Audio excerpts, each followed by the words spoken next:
Ladies and gentlemen, imagine a world where fear breathes before you do. A world where death is not sudden, it is expected. A world where hope doesn't die heroically, it simply disappears. This was the age when Ryomen Sukuna ruled the world. Not as a king with a crown. Not as a god demanding worship. But as something far worse. A presence so overwhelming that resistance itself felt meaningless. In that era, fear was not an emotion that came and went, it was the atmosphere itself. It hung in the air like smoke after a battlefield massacre, thick, suffocating, and impossible to escape. People did not ask what tomorrow would bring, because tomorrow was never guaranteed. Survival was the only ambition left to humanity. The world had entered an age where cursed energy polluted the land so deeply that even nature seemed corrupted by despair. Rivers ran red not just with blood, but with lingering malice. Forests felt alive, watching, whispering warnings to those foolish enough to wander too far. Nightfall was no longer a time for rest, it was a sentence. When the sun disappeared, fear took its true form. Villages were no longer built for comfort or growth. They were built to be abandoned.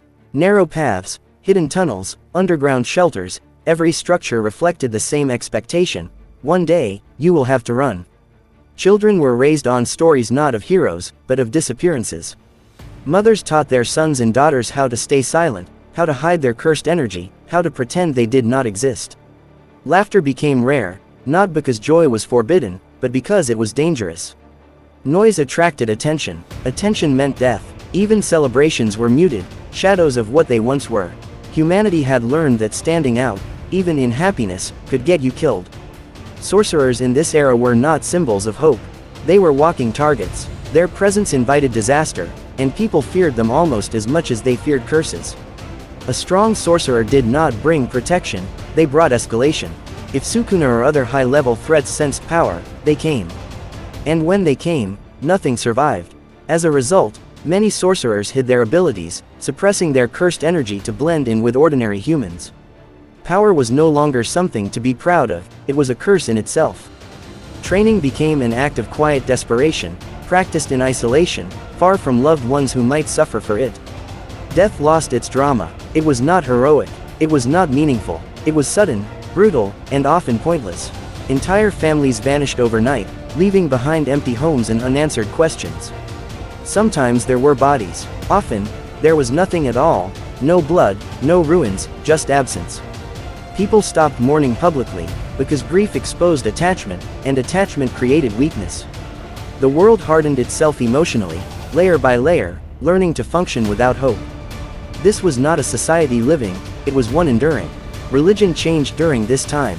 Prayers were no longer requests for salvation, they were pleas to be overlooked. People didn't ask for protection, they asked not to be noticed. Gods were no longer seen as saviors, but as distant observers, possibly indifferent, possibly afraid themselves. Shrines became places of silent desperation rather than faith. Offerings were made not out of devotion, but out of fear. Even belief itself felt fragile in a world where monsters walked freely and strength decided everything. Morality began to erode. Kindness was dangerous. Helping a stranger could invite curses. Trusting the wrong person could doom an entire village. People learned to turn away, to close their doors, to survive alone. This was not cruelty, it was adaptation. The age forced humanity to evolve into something colder, something quieter. Compassion became selective. Mercy became rare. Survival demanded sacrifice, and often, that sacrifice was one's humanity. And above all of this suffering loomed a single, unspoken truth. A name that people refused to say aloud. Ryomen Sukuna. He did not need to appear to rule this era. The possibility of his arrival was enough. His legend spread faster than he ever could. Entire regions were abandoned simply because rumors suggested he had passed through them once. The land itself seemed cursed by memory. Even long after he left, fear remained, embedded into the soil like poison. What made this age unbearable was not constant destruction, it was anticipation. The waiting, the knowledge that at any moment, everything could end. People lived their lives braced for impact, emotionally and physically. No one planned for the future. There were no dreams of progress, no visions of peace. The concept of tomorrow became abstract, almost fictional. Life shrank into moments, this breath, this step, this heartbeat. This was the world before resistance united. Before sealing rituals. Before history labeled Sukuna as a curse instead of a ruler. This was the raw, unfiltered age of death, where humanity existed beneath the weight of its own fear. An age where survival was the highest achievement, and hope was the rarest resource of all. An age that did not end because it was defeated, but because it was sealed away, buried under time, trauma, and terror, waiting to be remembered. Sukuna's rule was not defined by crowns, thrones, or empires, it was defined by dominance. He did not govern people, he overshadowed existence itself. Unlike kings who relied on armies or laws, Sukuna ruled through inevitability. Wherever his presence was felt, resistance collapsed before it could form. His authority came from a simple truth the world quickly learned: nothing could stop him, and nothing could survive him if he chose otherwise. During this age, Sukuna moved freely across the land, not as a conqueror claiming territory, but as a predator roaming its hunting ground. He did not build cities or demand loyalty. Fear alone was enough. Entire regions emptied as word spread of his approach. Sorcerers abandoned posts. Villages vanished overnight. The land itself bore the scars of his passage: cratered earth, shattered mountains, cursed zones where nothing grew again. These were not acts of strategy. They were expressions of power, demonstrations meant to remind the world of its place. What made Sukuna's dominance absolute was his understanding of terror. He knew that killing was not enough. Death could be quick. Fear, however, lingered. He allowed survivors to escape intentionally, ensuring that his legend traveled faster than he ever could. Each witness carried a story that grew darker with every retelling. By the time Sukuna arrived somewhere, the battle had already been lost in the minds of his enemies. They faced him defeated before the first blow was struck. Sorcerers who challenged Sukuna discovered a cruel truth: strength meant nothing without superiority. Techniques perfected over lifetimes were dismantled in seconds. Domain expansions crumbled under his overwhelming cursed energy. Even coordinated attacks failed, as Sukuna adapted instantly, learning from every attempt to harm him. Fighting Sukuna was not a clash, it was an execution delayed only by his curiosity. He treated powerful opponents not as threats, but as experiments. Unlike tyrants driven by ambition, Sukuna sought no future beyond himself. He did not want legacy, peace, or control. He wanted stimulation. The world existed for his amusement. Battles were entertainment. Fear was art. Destruction was expression. This lack of motive made him impossible to predict.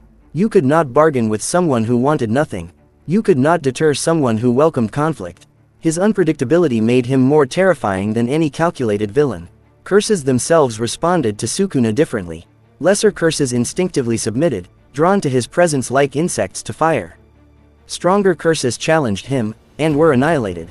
This established a terrifying hierarchy where even monsters recognized Sukuna as something beyond them.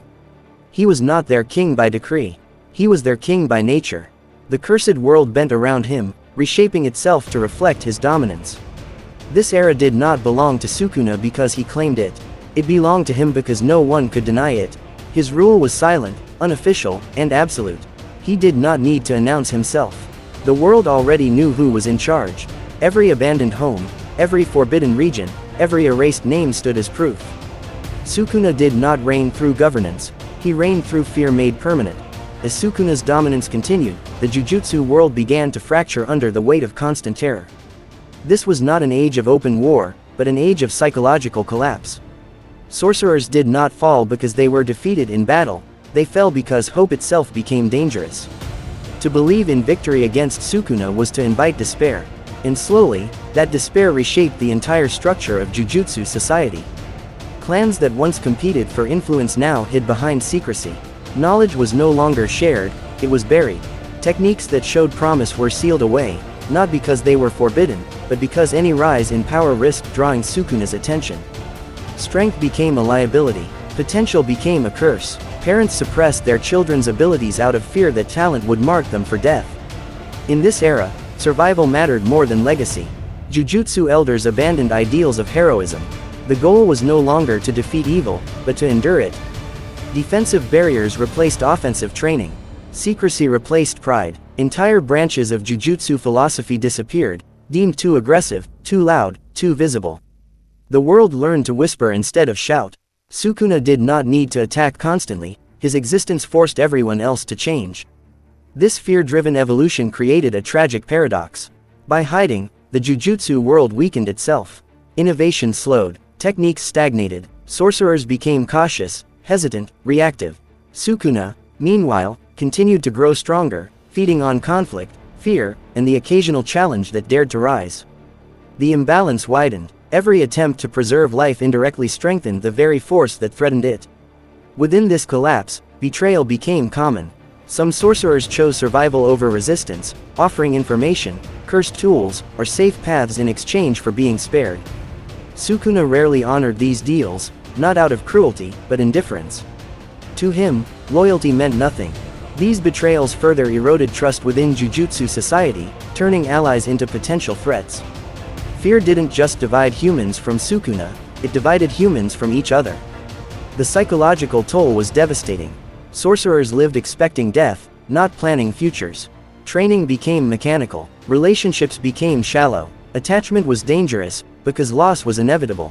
Many abandoned their humanity entirely, believing emotions were weaknesses Sukuna exploited. In trying to survive the King of Curses, they began to resemble him, cold, detached, ruthless. And yet, within this darkness, something fragile began to form. Not hope, but resolve. A quiet understanding that hiding forever was not living. That existence under Sukuna's shadow was a slow death. This realization did not inspire rebellion immediately, but it planted the seed of unity.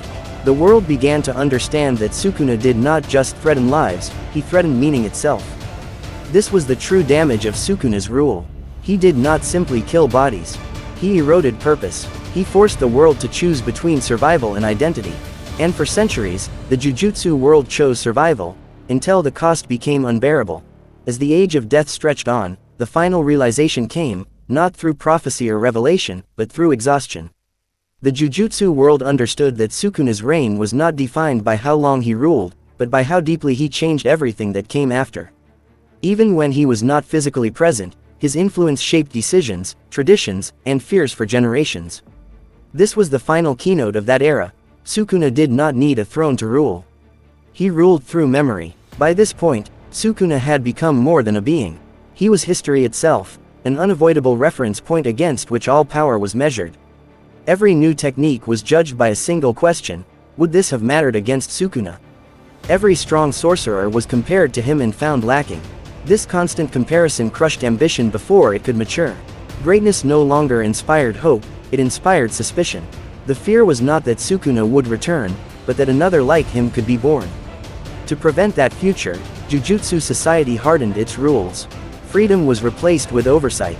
Potential was monitored obsessively. Talented children were restricted, trained slowly, sometimes deliberately weakened. This was not cruelty, it was trauma.